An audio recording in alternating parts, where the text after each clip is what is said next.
नमस्कार छात्रों, आज हम कक्षा 9वीं का तृतीय पाठः गोदोहनम पढ़ेंगे। यह पाठ इस साल नवीन पाठ्यक्रम के अंतर्गत रखा गया है। पहले ये पाठ नहीं हुआ करता था। गोदोहनम इसका अर्थ है गाय का दूहना। अब ये जो पाठ है ये एक नाट्यांश है, यानी एक ड्रामा के फॉर्म में लिया गया है। कहाँ से लिया गया है ये? एक कृष्णचंद्र त्रिपाठी महोदय द्वारा रचित चतुर्व्यूह नामक पुस्तक से पुस्तकात् संक्षिप्य संपाद्य च, उसमें से संक्षिप्त रूप से संपादित करके लिया गया है। अस्मिन् नाटके एतादृशस्य जनस्य कथानकम अस्ति। इस नाटक में ऐसे एक व्यक्ति का कथानक है, कहानी है। यह धनवान सुखा काखी च भवितुम इच्छुकः, जो धनवान और सुखी होना चाहता है। मास पर्यंतम दुग्ध दोहनात् एव विरमति, और वो 1 महीने तक दूध दोहने से रुक जाता है। येन मासान्ते धेनोः शरीरम संचितम पर्याप्तम दुग्धम एकवारमेव विक्रीय संपत्तिम अर्जयितुम समर्थः भवेत्, जिससे कि धेनु के शरीर में, गाय के शरीर में जितना दूध उपलब्ध है एक ही बार में बेचकर पैसा कमाने में समर्थ हो जाए। यानी वो सोचता है कि मैं अपना 1 महीने तक मेरे पास जो गाय है उसका दूध बचा के रखूं और मास के अंत में, महीने के अंत में सारा दूध इकट्ठे एक ही बार निकाल कर उसको बेच दूं। लेकिन होता क्या है? परम मासांते यदा सह दुग्ध दोहनाय प्रयतते, लेकिन महीने के अंत में जब वह दूध दोहने का प्रयास करता है, तदा सह दुग्ध बिंदुमपि न प्राप्नोति, तब उसको एक भी दूध की बूंद नहीं मिलती। दुग्ध प्राप्ति स्थाने, और दूध प्राप्ति के स्थान पर सह धेनोः प्रहारैहि, वह उस गाय के प्रहार के द्वारा रक्त रंजितः भवति, खून से लथपथ हो जाता है। यानी 1 महीने के बाद जब वो गाय के पास जाता है कि चलो ये अब इसके पास जो दूध है वो सारा ले लेता हूँ, तो वो गाय गुस्सा होकर अपने पैरों से उसको इतना मारती है कि वो खून से लथपथ हो जाता है। अवगच्छति च, और वह समझ जाता है यत् दैनम दिनम कार्यम, कि रोज रोज का जो कार्य होता है, यदि मास पर्यंतम संग्रह क्रियते, यदि हम उसको महीना भर इकट्ठा करके करते हैं, तथा लाभस्य स्थाने हानि रेव भवति, तो हमें लाभ के स्थान पर हानि ही होती है। यानी अगर हम कार्य को टालते जाएं और फिर इकट्ठा करके करें तो उससे नुकसान ही होता है। ठीक है, तो काल करे सो आज कर, आज करे सो अब, पल में परले होएगी बहुरी करेगा कब। ये हिंदी में आपने पढ़ा होगा दोहा। तो उसी बात को बताते हैं कि जो काम जब जरूरी है तभी कर लेना चाहिए, नहीं तो हमारा नुकसान बढ़ जाता है। आइए कहानी पढ़ते हैं और समझते हैं कैसे। तो इस कहानी में अलग अलग दृश्य हैं। हम दृश्य के अनुसार अर्थ को देखेंगे। सबसे पहले प्रथमम दृश्यम, पहला दृश्य।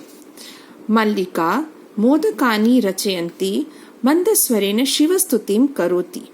मल्लिका नाम की स्त्री है, वो मोदकानि रचयन्ती, मोदकानि यानी लड्डू बनाते हुए, मंदस्वरेण धीमी आवाज में शिव स्तुति कर रही है। यानी लड्डू बनाते बनाते शिव जी की प्रार्थना स्तुति कर रही है, कुछ श्लोक बोल रही है शिव जी के।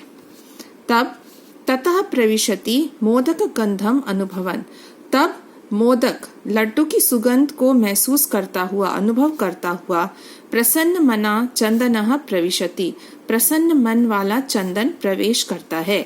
यानी स्टेज पर पहला सीन है, उसमें 2 लोगों की एंट्री होती है। एक का नाम है मल्लिका जो लड्डू बना रही है, इमेजिन कीजिए, और धीरे धीरे आवाज में शिव की स्तुति कर रही है, शिव जी की स्तुति कर रही है। और तभी दूसरा व्यक्ति चंदन वहां पे प्रवेश करता है, जो कि लड्डू की सुगंध लेते हुए बहुत प्रसन्न मन से आता है वहां पर। चंदनः आहा सुगंधस्तु मनोहरः, अरे वाह ये तो बड़ी अच्छी सुगंध आ रही है। सुगंधः प्लस तु, बहुत अच्छी सुगंध आ रही है। विलोक्य देखकर, अहे मोदकानि रच्यन्ते, अरे वाह तुम लड्डू बना रही हो। प्रसन्नः भूत्वा, प्रसन्न होकर, आस्वादयामि तावत्, हाँ मैं इनको खाऊंगा। मोदकम ग्रहीतुम इच्छति, और वह लड्डू लेना चाहता है। वो चंदन प्रवेश करता है वहां पर स्टेज पर और आकर बोलता है, अरे वाह कितनी अच्छी लड्डुओं की सुगंध आ रही है। और अपनी उस पत्नी को देखकर बोलता अरे तुम लड्डू बना रही हो, चलो मैं चक्कर देखता हूँ, और लड्डू लेने के लिए पास आता है, हाथ बढ़ाता है। मल्लिका सक्रोधम, तो वो क्रोध से बोलती है विरम विरम, अरे रुको रुको, मा स्पृश, मत छुओ, एतानी मोदकानी, इन लड्डुओं को मत छुओ। चंदना किमर्थम क्रुध्यसी, अरे तुम क्यों गुस्सा कर रही हो। तव हस्त निर्मितानि मोदकानि दृष्ट्वा अहम जिह्वा लोलुपताम नियंत्रितुम अक्षमः अस्मि, तुम्हारे हाथ से बने इन लड्डुओं को देखकर मैं अपने जीभ के लालच को, यानी मेरे मुंह में पानी टपक रहा है, उसको मैं कंट्रोल नहीं कर पा रहा, उस पर नियंत्रण नहीं कर पा रहा। किम ना जानसी त्वमिदम, क्या तुम्हें ये पता नहीं चल रहा। बच्चों देखो, जैसे घर में मम्मी कोई टेस्टी सी चीज बना रही होती है तो आपको मन करता है बस तुरंत खा जाए, हाँ, और ये भी ऐसे स्पेशल लड्डू बना रही है तो फिर उसकी मीठी सुगंध लेके वो व्यक्ति चाहता है कि तुरंत लड्डू चख ले, लेकिन वो क्रोधित होके बोलती है रुक जाओ, अभी मत खाओ। तो कहता है अरे इतने टेस्टी लड्डू बन रहे हैं और मेरे को लालच हो रहा है, कैसे ना खाऊं, मुझे क्यों रोकती हो।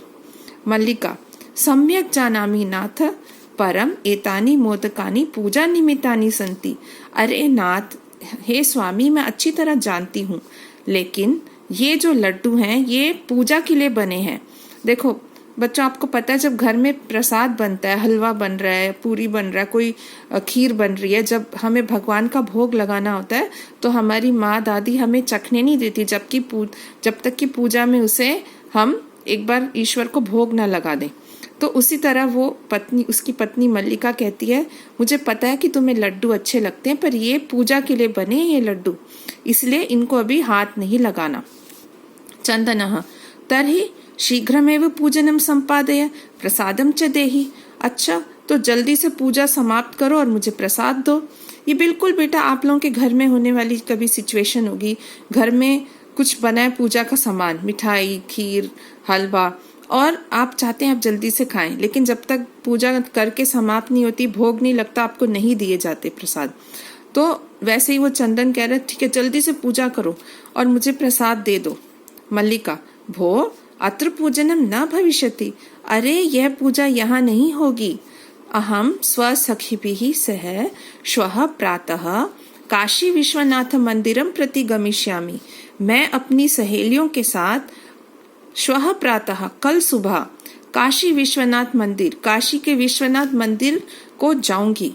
तत्र गंगा स्नानम धर्म यात्रांच वयम करिष्यामः, और वहां गंगा स्नान करके धर्म यात्रा प्लस च मैं करूंगी, मैं वहां पर धर्म यात्रा करूंगी।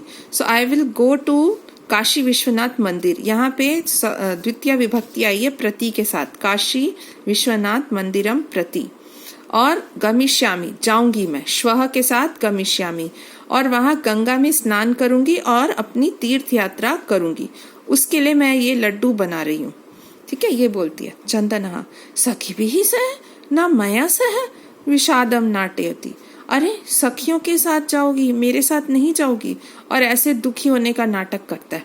मल्लिका आम चंपा गौरी माया मोहिनी कपिलाद्यः सर्वाः गच्छन्ति, हाँ चंपा गौरी माया मोहिनी कपिला आदि सब जाएंगी। अतः मया सह तव आगमनस्य औचित्यम न अस्ति, इसीलिए मेरे साथ मया सह, तृतीया विभक्ति आई है यहाँ पर सह के साथ, तुम्हारा आना ठीक नहीं होगा। मैं तो सहेलियों के साथ जा रही हूँ, तुम्हारा आना कैसे ठीक होगा। देखो जैसे आप अपने फ्रेंड्स के साथ कहीं जा रहे हैं तो वहां थोड़ी आपके पेरेंट्स आते हैं या आपके भाई बहन, आप ये बोलते हैं ना मैं तो फ्रेंड्स के साथ जा रहा हूँ या फ्रेंड्स के साथ जा रही हूँ, तो ये कहती मैं भी फ्रेंड्स के साथ जा रही हूँ, तुम्हारा आना ठीक थोड़ी होगा। वयम सप्ताहांते प्रत्यागमिष्यामः, और हम लोग सप्ताह के अंत में वीकेंड पर प्रत्यागमिष्यामः लौट आएंगे। तावत गृह व्यवस्थां धेनोः दुग्ध दोहन व्यवस्थां च परिपालय, तब तक तुम घर की व्यवस्था, पूरा घर संभालो, धेनोः दुग्ध दोहन व्यवस्था, और जो गाय से दूध वगैरह दोने का कार्य वो सब तुम करो।